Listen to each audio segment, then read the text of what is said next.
Hi everyone, and welcome to your weekly Pick a Card Tarot readings for the week of June 19th. If we haven't met, my name is Sydney, I'm the tarot guy next door, and I use my occult knowledge and intuition to help guide you towards the life you want. Hey, I started a Patreon, and I thought you might want to know about it, so I want to let you know it exists. It only has 2 tiers right now. You can find more information in the description, and that's about it.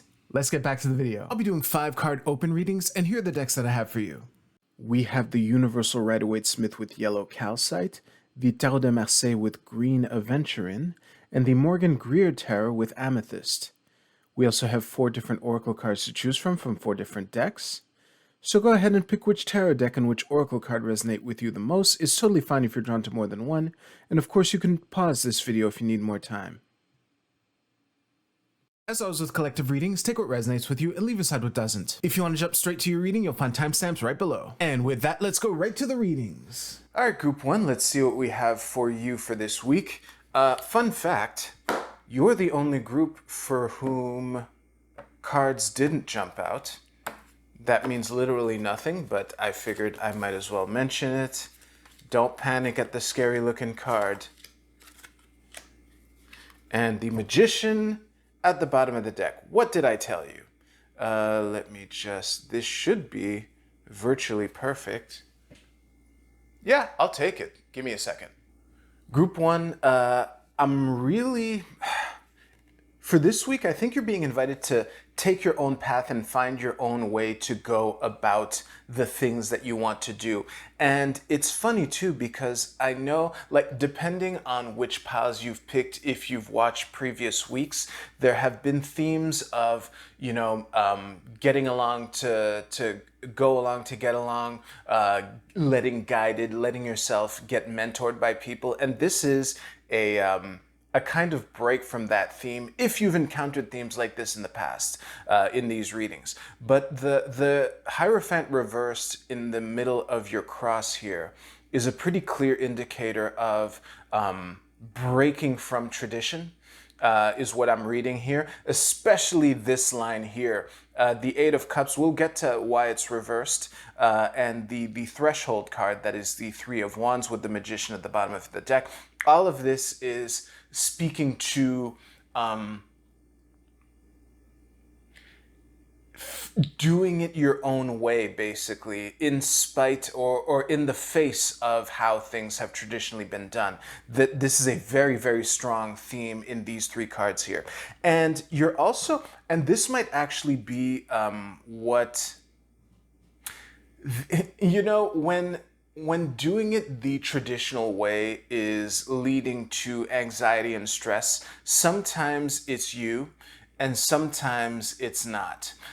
It might have been you up until this point, but I think that this is the time for you to step into your own way of doing things, to cross the threshold in your own unique way.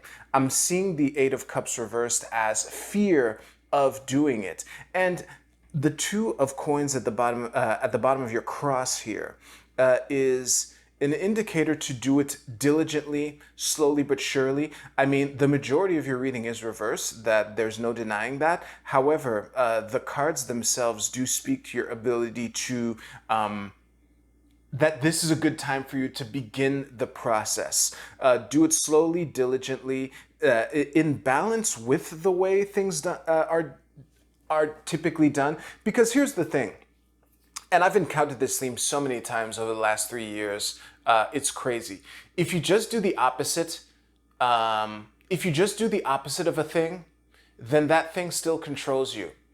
So it's important to, whatever the Hierophant, whatever the traditional, sorry, let me rephrase that. Whatever the tradition that you're being invited to stray from, it's important to not fall into the other NPC behavior of just doing the opposite. One of the memes that I made on Twitter, the famous NPC meme, I put a MAGA hat on one, and I am so grateful that I took the time to do it, because there are NPCs all across the political spectrum. But coming back to your actual reading, the point that I'm making is that blindly doing the opposite of whatever the traditional way to do it is just as dumb as blindly following it. And that is one of the things that you're being invited to find the balance with. But one thing is for sure, the magician at the bottom of the deck is hugely motivating and encouraging. And yeah, the 2 of the 3 upright cards in your whole reading, if you include the bottom of the deck, have yellow backgrounds, further cause for optimism.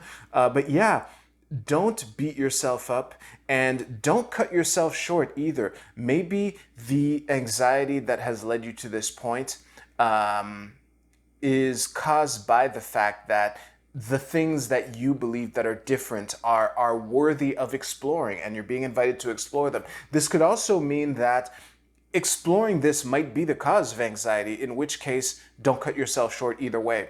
I think I'm looping, so I'm going to end the reading there. Thank you very much for trusting me with your reading. You can use the timestamps in the description below to jump to your Oracle card reading.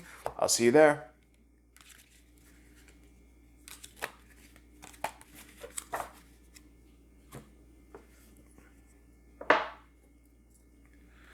All right, group 2, quite a few cards jumped out while I was shuffling your deck. Which ones are they? The Knight of Wands, the Priestess, and the 2 of Swords. I don't know what that means, if anything, but as you are accustomed to by now, I will set these up. This should be pretty good. Nice. Group 2, this is looking like a pretty big week for you. I have the feeling that there's something that you've been sitting on that you will no longer have the choice to sit on any longer, and to actually take that and bring it into practice. As a matter of fact, I wouldn't be surprised if some of you also picked group 1. Don't feel pressure to go to group 1 if you didn't take it, that's fine. But this is a similar enough theme that it was interesting to me. Now, the big week thing that I opened with, obviously there are 3 major arcana cards here. Also, Trump number 13 in the middle of the deck, which in the Marseille deck I read often as backbreaking labor, a lot of transforming what was discarded and making it useful. You know, this is it's a field being fertilized by body parts. Let's call a spade a spade. Yeah, I think that whatever lessons that you have been sitting on, there's going to be some kind of wake-up call that you're like perfectly suited to address. And I would lean into it. I would not shy away from it. I think this could be your moment, proverbially speaking. I'm making it seem like a bigger deal than it might actually be. But again, the fact that there are 3 major arcana cards and the 8 of coins at the bottom of the deck, and we have a 6 and a 4. Actually, all 3 pips are even, implying stability, but I feel this as stability that you will bring to a situation using something that you are have pondered enough that you are in the perfect situation to answer the call, despite how much work it's going to be. And also, speaking of work, I almost ended this reading without mentioning this. It's okay to delegate things. That might alleviate some of the bigness of this week. You know, many hands make light work. That might be something for you to consider. But yeah, honestly, this is just looking really good. It's looking like you're building a structure that will be useful for yourself and or others, and it's really good. I'm looping, so I'm gonna end the reading there. Thank you very much for trusting me with your reading. You can use the timestamps in the description below to jump to your Oracle card reading. I'll see you there.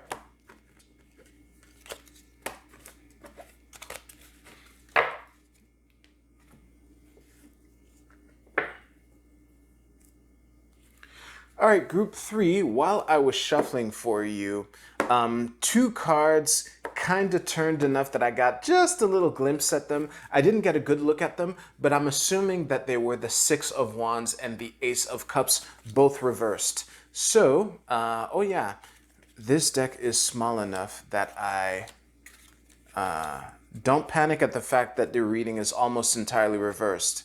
Let me just do this.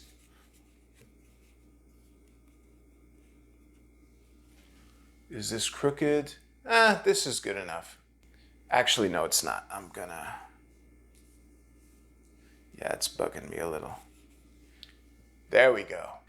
I haven't done this in ages, but this is a technique that I keep in my back pocket. The card that's confusing me the most right now is the Justice card at the bottom of the deck. So I'm going to take a look. I need a bit of a deeper look here. So we have the Fool reversed, Knight of Coins reversed, Tower reversed, Ace of Pentacles. I don't like to dig too deep because, if you recursively, that gives you the entire deck, but I just wanted some more clarity. Give me a second. Group 3, this reading is a warning to not let things put you on tilt. I want to elaborate on what that means. So in poker, there's sometimes when you have a frustrating hand in poker, then you go on tilt, which means you start playing badly despite knowing better. And this is a warning that sometimes when things go wrong, you can rebel in ways that are not productive, and you're being invited to lean on the habits and tactics and techniques that have brought you to this point more, despite your desire to rebel against them or maybe even blame them. That's kind of a theme of this entire reading. The main message to keep in mind is to be as unemotional as you can, to try to not let your emotions get the better of you, and to really ask yourself, what is true? What is the truth of this situation? Honestly, I don't see much benefit in elaborating on what meaning each particular card plays in this thing, but the desire to rebel against the traditional way of doing things, to rebel against your teachers, to rebel against your mentors. I'm sensing that this might be really strong for you this week. Sometimes when things go wrong, it can confuse you much more than it normally would. And don't let perceived injustices, even if they really are unjust or not, because as you know, regular viewers of this will know, justice reversed, I often read it as either an actual injustice or something that you think is unfair, but in the bigger scheme really isn't. And I don't think that distinction matters given this reading as a whole. I think that if you detach yourself emotionally, or at least you try to be as emotionally uninvolved in the things that might make you really emotional, that is what can prevent you from going on tilt and start making a bunch of dumb decisions that normally you would know better than to do. That's really the main message of this reading. So again, I don't think specifying how each card plays into this is that helpful, but trust me, they do, including the cards that I looked at before. So as long as you hold true to what is true and to really question yourself, is this true? Because sometimes people think when they're on tilt, they think that something is true when it isn't, and they come up with all sorts of bullshit excuses to do the thing that normally they know better than to do. But, because they're on tilt, that there's some bullshit ass reason as to why this thing that they know better than to do suddenly seems like a good idea, and they make all sorts of stories in their head. I think I just looped like 5 times saying the same thing in a short amount of time. Maybe I'm on tilt. That was a joke. But just hold true to, ask yourself what is true and be skeptical if the thing that you think is true is the thing that you want it to be true. When what you want to be true and what you see as true line up, you might want to be a little skeptical and just double check, but just make sure that you lean on the established way of doing things more, not less. All right? These are the 2 main lessons for you for this week. So I hope that was helpful. If you don't want to watch me pick up your reading, you can jump to the Oracle card portion. I will see you at the Oracle card portion.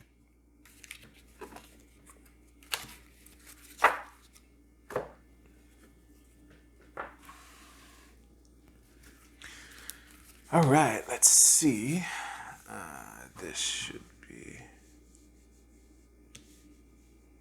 something like that. Is that good? Yes, it is. All right, Group A, your archetype card is the Mother. Very interesting.